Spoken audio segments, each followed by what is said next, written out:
There is a place in the middle of California's Mojave Desert that you've probably never heard of before, unless you're familiar with the area. It's a town called Trona, named for the mineral trona, which is found in large deposits under the neighboring Searles Dry Lake. It has also been the home to a rather unique industrial railroad for more than a century. The Trona Railway Company, established in 1913 and completed in 1914, consists of 31 miles of track, running from Trona south through the Searles Valley and then west to Searles Junction, where it interchanges with the Union Pacific Railroad. Trona Railway's parent company, Searles Valley Minerals, harvests the trona found in the Searles Lake and then processes it at two massive facilities in the Searles Valley. The railway's primary purpose is to haul loads of processed mineral material from the plants to the Union Pacific for shipment all over the world. Companies from 52 different countries purchase products from Searles Valley Minerals. While the unique mining and processing operation in the town of Trona is a draw all its own, the real interest in the Trona Railway by rail enthusiasts stems from the railroad's collection of vintage diesel locomotives from another era. 8 SD40 type locomotives built by the Electromotive division of General Motors once called the Trona Railway home. They earned their keep while still wearing the paint of their previous owners, the Southern Pacific and Union Pacific Railroads. For 2 decades, the locomotives worked just about every day of the week, hauling trains over the railroad. In February of 2026, Searles Valley Minerals announced that it would be significantly scaling back its operations, closing one of its 2 plants entirely for the time being. Reasons given by the company for this decision included competition from suppliers in other countries and increased pressure from state of California regulations. The closure was scheduled for April 8th, expected to result in over 300 employee layoffs. The railroad is also expected to be impacted significantly. By March of 2026, train traffic had already dropped from about 5 trips per week to at most 1 trip per week, with some traffic shifting over to trucks. With an uncertain future ahead, now is just as good of a time as any to show you the Trona Railway in happier times, when 3,000 horsepower EMD locomotives roared nearly daily up the steep grade out of the Searles Valley to deliver long, heavy freight trains of processed minerals. In this special Following a Freight Train episode, we will follow the Trona Railway from Trona to Searles as we learn about the history of the region, the company, and the locomotives behind this one-of-a-kind operation. The Searles Valley, where Trona is located and where our journey begins, is situated between the Argus Mountains to the west and the Slate Mountains to the east. It's about a 2-hour drive north of the Los Angeles Basin or 130 miles due north of San Bernardino. 2 valleys over to the east is famed Death Valley, location of the lowest elevation in North America at 282 feet below sea level, and the hottest temperature ever recorded on Earth at 134 degrees Fahrenheit. John Searles, for whom the valley, lake, and Searles Junction are named, began mining minerals in this area in 1873. A few decades later, the American Trona Company was established to mine the Searles Valley. Through a series of mergers and acquisitions, this company would eventually become Searles Valley Minerals. The town of Trona was established as a company town in 1913 with the purpose of supplying the employees of the American Trona Company with provisions and housing. The population of Trona was recorded as being just shy of 2,000 residents as of the 2020 census. Now by this point, you may be wondering what exactly is the mineral trona. Trona is a type of sodium carbonate compound. It is a complex salt that is found in deposits under dry lake beds such as the Searles Lake. The trona supply in the Searles Valley formed over the course of about 1 million years thanks to the unique geology of the area. A combination of volcanic and glacial activity cycled back and forth, dragging material to the Searles Lake bed and then leaving it behind as the water evaporated. This happened enough times to leave 16 layers of Trona deposits that reach a depth of 350 feet below the lake bed. Searles Valley Minerals mines the Trona and other minerals at Searles Lake and then refines the material into various different products. Today, the company offers 5 products under their 3 Elephant brand that dates back to 1919. These include soda ash, borax, boric acid, sodium sulfate, and good old sodium chloride, otherwise known as table salt. The salt sold by Searles Valley Minerals is supplied in bulk for industrial applications such as de-icers, water softeners, and pool disinfectant agents. Sodium sulfate is used in detergents, carpet fresheners, glass making, and decomposing wood as part of the paper making process. Boric acid has applications as a fire retardant, plastic reinforcement agent, wood preservative, corrosion inhibitor, and a pesticide. The pentahydrate borax offered by Searles Valley Minerals is a higher concentration product that is used in a variety of personal care products, ceramics, insulation, and glass. Sodium carbonate, or soda ash, is the top product sold by the company, with over 1 million tons shipped out each year. It is highly important in the manufacturing of glass because it makes sand melt at a lower temperature. In all, the railway moves 2 million tons of freight annually. In years past, the epicenter of Trona Railway operations has been at the Argus facility, located on the north side of Trona. There is a power plant here, as well as a mineral processing facility which primarily handles the production of soda ash. Searles Valley Minerals also has a processing facility a few miles to the south at a location known as Westend. The Argus cogeneration plant is the only coal-fired power plant in California, dating back to 1977. It generated electricity to power operations in Trona and also thermal energy in the form of heat, used in the process of refining soda ash. Trona Railway supplied the coal to the power station. Once or twice a month, Union Pacific would deliver a coal train to the interchange point at Searles, and the Trona Railway would pick it up for the downhill run to the plant. There is a large yard at the Argus facility for storing covered hopper cars awaiting loads for shipment. Locomotive 2003 is an SD40R type built in 1966. Since arriving at Trona in the mid-2000s, the 2003 has been used almost exclusively as a plant switcher locomotive. Prior to the arrival of the SD40s, Trona Railway leased a fleet of former Santa Fe SD45 types. Between 1973 and the early 1990s, locomotives were leased from the Southern Pacific Railroad for the Trona to Searles runs. A fleet of 3 ancient Baldwin AS616 diesels, built in the 1950s, were used for switching the plants. All 3 of these locomotives still exist and are owned by the SMS Railroad in New Jersey. 2003 brings a cut of hoppers around the balloon loop at the plant to position them for loading. The unit wears the short-lived experimental Southern Pacific Santa Fe merger paint scheme. A generator set, or genset type diesel, previously used at the Port of Los Angeles, also assists in switch work at the Argus plant.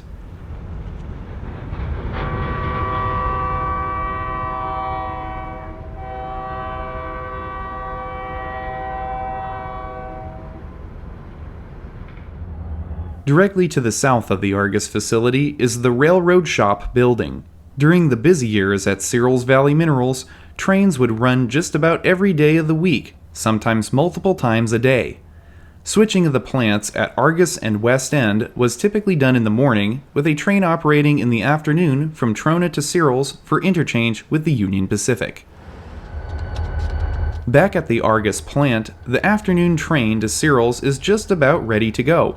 Crews typically went on duty for this run in the early afternoon, Monday through Friday. With the train already put together by the morning crew, everything was all set to go. Shortly after 2 p.m., the 3 SD40s throttled up as the train departed the yard.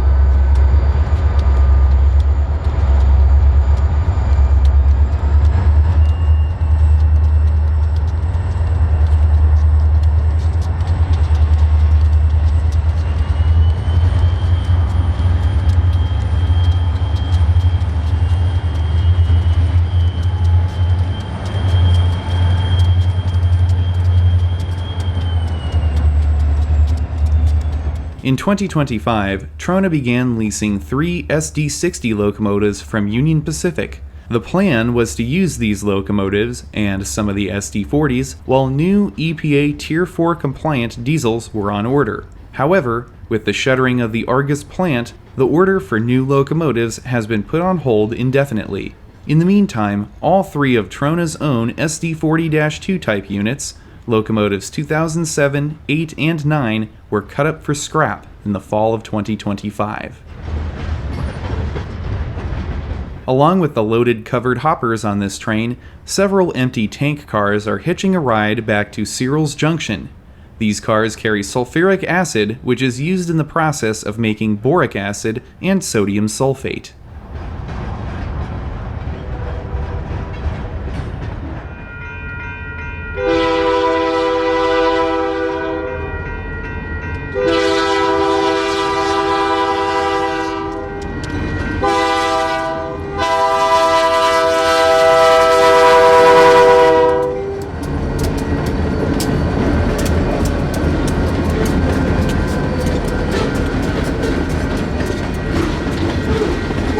Upon leaving the yard, the railroad crosses Trona Road and heads to the south.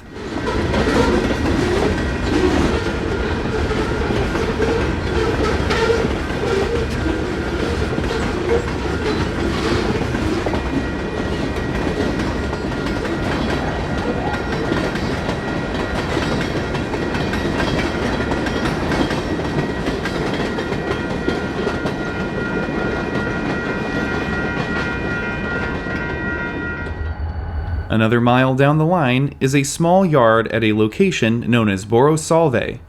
This yard is used for handling overflow from the plants at Argus and Westend. A crew returning from dropping off an empty coal train at Searles switches the yard on a late fall afternoon, building another outbound loaded train for departure.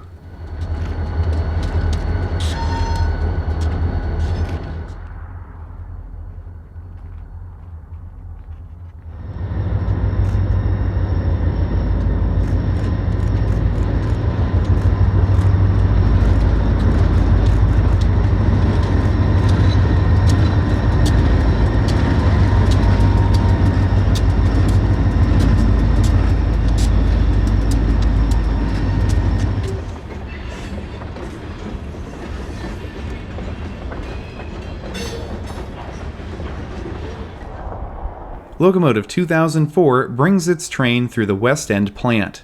This facility is primarily responsible for boron production. Searles Valley Minerals plans on maintaining operations here for the foreseeable future. As the train enters a broad sweeping curve, we get a nice perspective of the west edge of the Searles Dry Lake as well as the Argus facility in the distance.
A much longer train comes through the Searles Valley on a different day.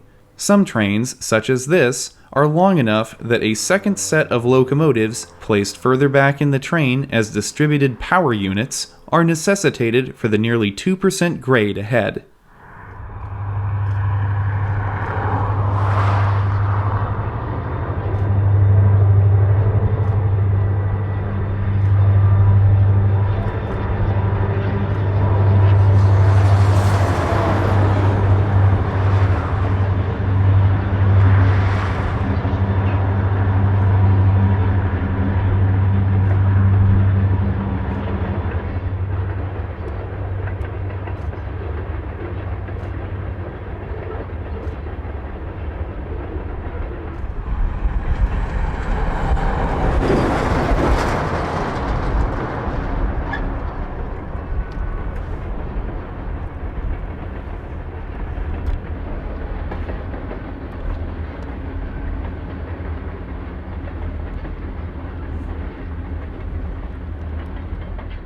Leaving the Searles Lake, the railroad begins to climb past an interesting geological formation known as the Trona Pinnacles. Over 500 of these calcium carbonate spires dot the landscape, formed by activity in the Searles Lake.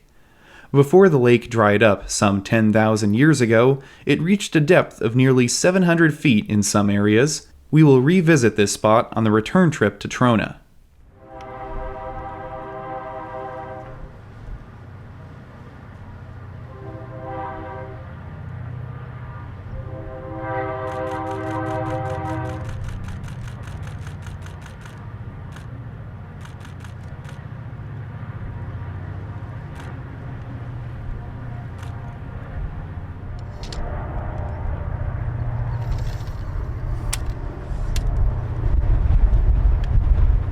With Christmas Canyon visible in the distance, the train is now heading slightly to the west as it passes by Spangler. This is a popular area for riding off-road vehicles, with more than 95,000 acres open to public use.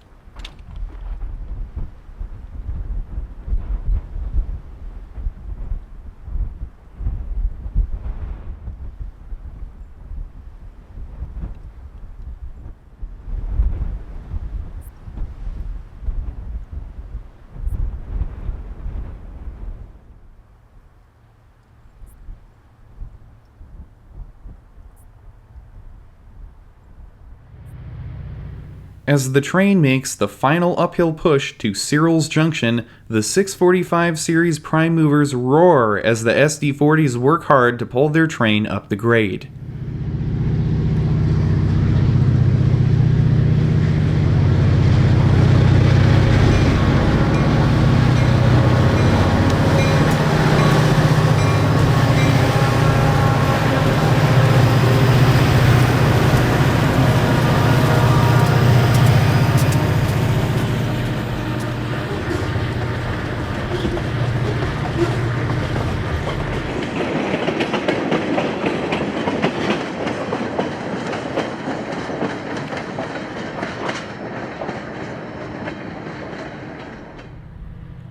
Entering the yard at Searles, the train passes by an old derelict water tower that dates back to the steam era. Trona fully dieselized in the early 1950s, acquiring a fleet of Baldwin-built diesel locomotives.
Searles is located right on the border between San Bernardino County and Kern County. This is the end of the Trona Railway. It is also the terminus of the Union Pacific Jawbone branch line, which runs 50 miles from Searles to Mojave. At one time, when this rail line was still owned by the Southern Pacific Railroad, the tracks continued north even further to the far side of Lake Owens. There, they met the rails of the Southern Pacific's 3-foot narrow gauge operation. But that's a story for another time. Union Pacific typically leaves cars destined for Trona in the yard at Searles. Cars that are being delivered to the Union Pacific are left on the remaining stub of the Jawbone branch that extends about a mile to the north of Searles.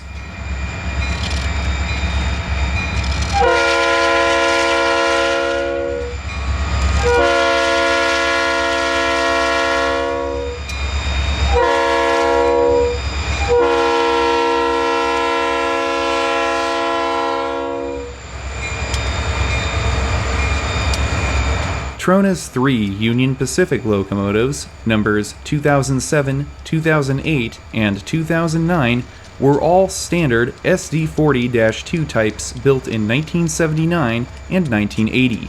The 5 former Southern Pacific units, all of which remain on the roster as of March 2026, were split between 2 variants.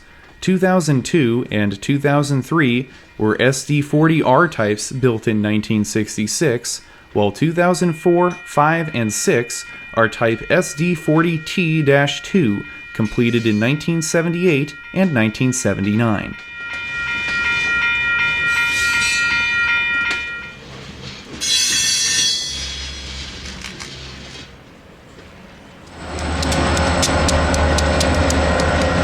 The SD40Ts were known as tunnel motors, designed specifically for the Southern Pacific by the Electromotive Division of General Motors. These units have lower air intakes at the rear of the locomotive to improve engine cooling while passing through long tunnels and snowsheds in mountain passes.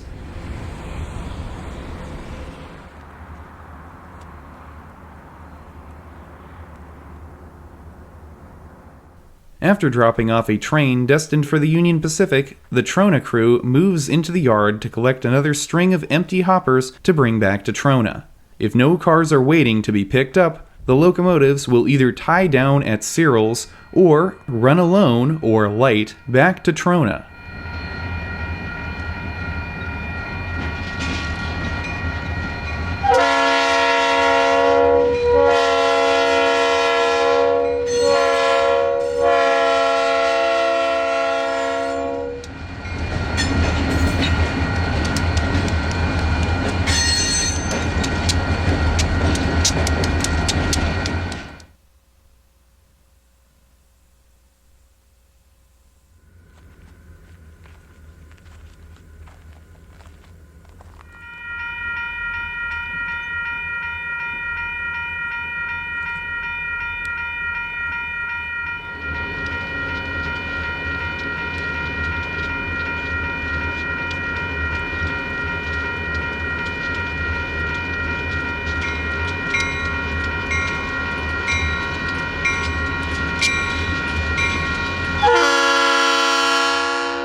On a different day, Locomotive 2009 leads a string of empty coal hoppers back to Searles to be picked up by the Union Pacific.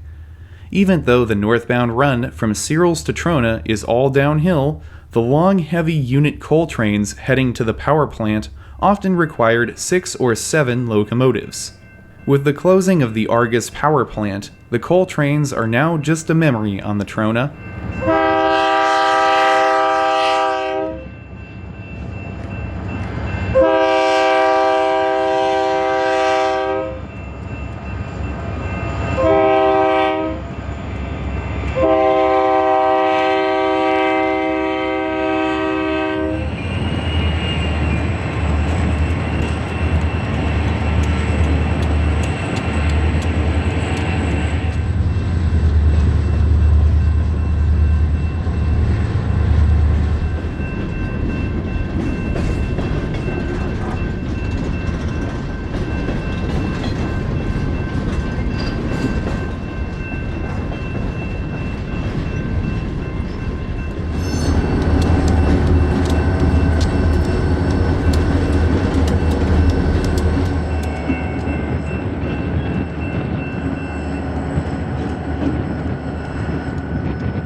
The cars have been spotted or placed for pickup.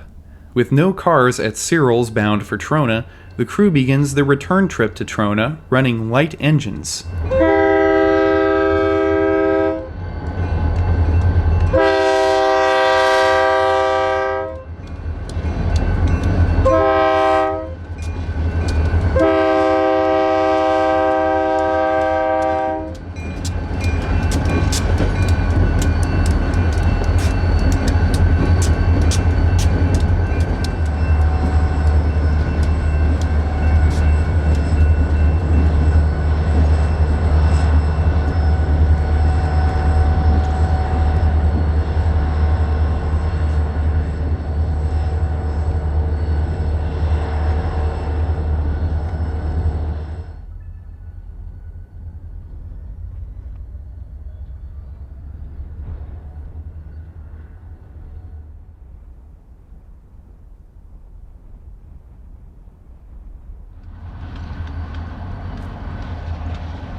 At the bottom of the grade, the locomotives pass by a small spur used for storing additional hopper cars.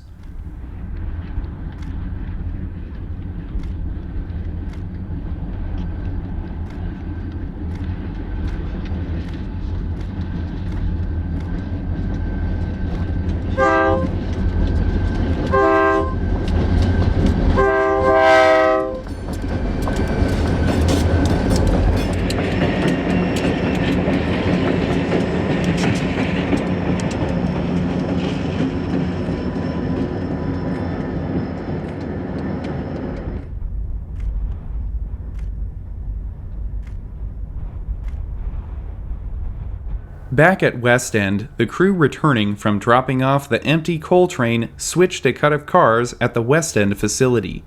Once the work at Westend was completed, they continued north to switch the yard at Mojave.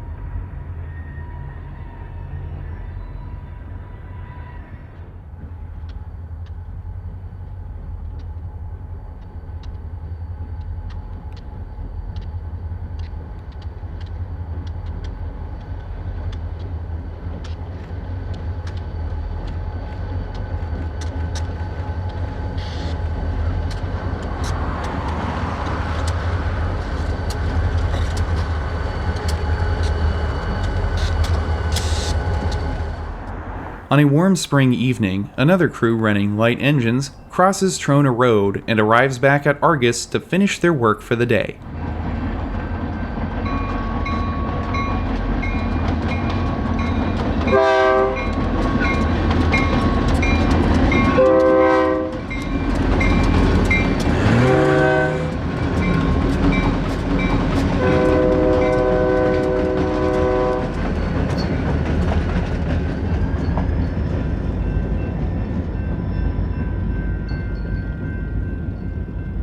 The work for the railroad may be over for now, but with the plant running 24/7, there will undoubtedly be more loads of minerals to ship out the very next day.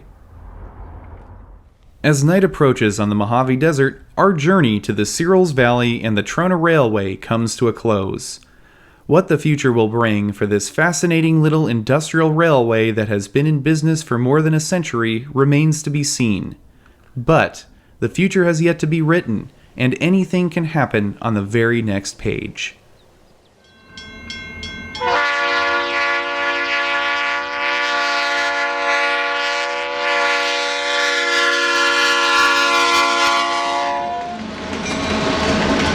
Thanks for joining me for this look back at the Trona Railway. What short line railroad would you like to see me cover next? Post a comment and let me know. As always, a special thanks to all my supporters on Patreon. If you would like notifications whenever I post to YouTube, click on the subscribe button and select the Receive All Notifications option. I'll be back next Friday at 9 a.m. Pacific Time for a brand new railroading adventure right here on the YouTube channel. That's it for now. Until next time, I'm Mike Armstrong. I'll see you down the line. Thanks for watching.